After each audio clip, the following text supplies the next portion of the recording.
Bismillahirrahmanirrahim. Tentang keutamaan Al-Quran. Dari Abu Zar, Rasulullah SAW bersabda, "Wahai Abu Zar, sungguh kamu pergi pada pagi hari, lalu mempelajari satu ayat dari kitabullah itu lebih baik bagimu daripada kamu sholat 100 rakaat. Dan sungguh kamu pergi pada pagi hari dan mempelajari satu bab dari ilmu, baik diamalkan atau tidak, itu lebih baik daripada sholat 1000 rakaat. Hadis riwayat Ibnu Majah. Dari Abu Zar, Rasulullah SAW bersabda, "Wahai Abu Zar, sungguh kamu pergi pada pagi hari lalu mempelajari satu ayat dari kitabullah itu lebih baik bagimu daripada kamu sholat 100 rakaat. Dan sungguh kamu pergi pada pagi hari dan mempelajari satu bab dari ilmu, baik diamalkan atau tidak, itu lebih baik daripada sholat 1000 rakaat." Hadis Ibnu Majah. Terangan, banyak riwayat mengenai hadis yang menyebutkan bahwa menuntut ilmu itu lebih utama daripada ibadah. Masih banyak hadis lainnya mengenai keutamaan menuntut ilmu yang tidak dapat dijelaskan seluruhnya di sini. Di antaranya ialah sabda Nabi SAW, keutamaan seorang alim dibanding seorang ahli ibadah adalah seperti keutamaanku terhadap orang yang paling rendah di antaramu. Sabda beliau lainnya, bagi setan, seorang alim lebih berat daripada 1000 ahli ibadah. Dari Abu Hurairah, Rasulullah SAW bersabda, barang siapa membaca 10 ayat pada malam hari, maka ia tidak akan ditulis sebagai orang yang lalai. Hadis riwayat Hakim. Dari Abu Hurairah, Rasulullah SAW bersabda, barang siapa membaca 10 ayat pada malam hari, maka ia tidak akan ditulis sebagai orang yang lalai. Hadis riwayat Hakim.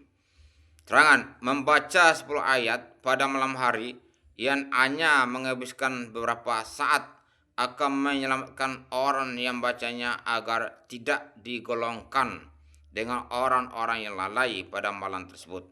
Keutamaan apakah yang lebih besar daripada keutamaan ini?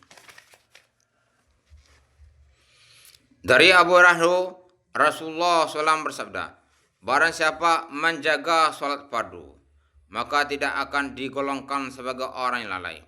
Dan barang siapa membaca 100 ayat pada malam hari, maka ia akan dicatat sebagai orang yang taat. Hadis Ibnu Khuzaimah Al-Hakim. Dari Abu Hurairah, Rasulullah SAW bersabda, barang siapa menjaga sholat fardu, maka tidak akan digolongkan sebagai orang yang lalai. Dan barang siapa membaca 100 ayat pada malam hari, maka ia akan dicatat sebagai orang yang taat.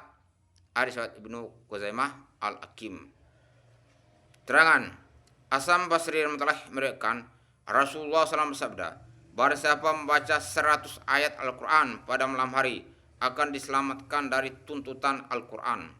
Barang siapa membaca 200 ayat, maka akan mendapat pahala ibadah sehari semalam. Dan barang siapa membaca 500 sampai 1000 ayat, maka akan mendapatkan 1 kintar. Sahabat tanya, apakah kintar itu? Beliau bersabda, senilai 12.000 dirham atau dinar. Hasan Basri meriwayatkan, Rasulullah SAW bersabda, barang siapa membaca 100 ayat Al-Quran pada malam hari, akan diselamatkan dari tuntutan Al-Quran. Barang siapa membaca 200 ayat, maka akan mendapat pahala ibadah sehari semalam. Dan barang siapa membacanya 500 sampai 1000 ayat, maka akan mendapat 1 gintar. Sahabat bertanya, apakah gintar itu?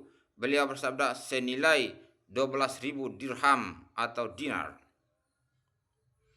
Dari Ibnu Abbas ketika Jibril alaihissalam turun kepada Rasulullah SAW, Jibril mengabarkan kepada Nabi SAW bahwa akan terjadi banyak fitnah. Beliau bertanya, apakah jalan keluar darinya?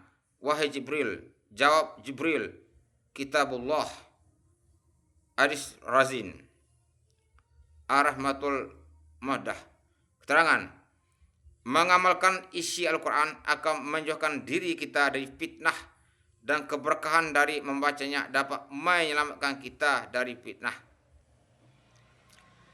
Bahwa rumah yang di dalamnya dibacakan Al-Quran, maka sakinah dan rahmat akan turun ke dalam rumah itu, dan syaitan-syaitan akan keluar dari rumah tersebut. Alim ulama menafsirkan bahwa fitnah di sini adalah datanya Dajjal, bangsa Tartar, dan lain-lain. Ali karamallah wajah juga meriwayatkan hadis seperti itu dengan panjang lebar. Ali meriwayatkan bahwa Nabi Yahya alaihissalam berkata kepada Bani Israel, Allah telah memerintahkan kalian agar membaca kalamnya. Perumpamaannya adalah seperti suatu kaum yang terjaga dalam bentengnya. Dari manapun musuh menyerang, akan kalian dapatkan kiamat Allah sebagai penjaga dan pelindung dari mereka. Alhamdulillah, apa yang saya baca dan diterangkan mudah-mudahan diridhoi Allah dan berkuatan untuk menyampaikan berani. Amin.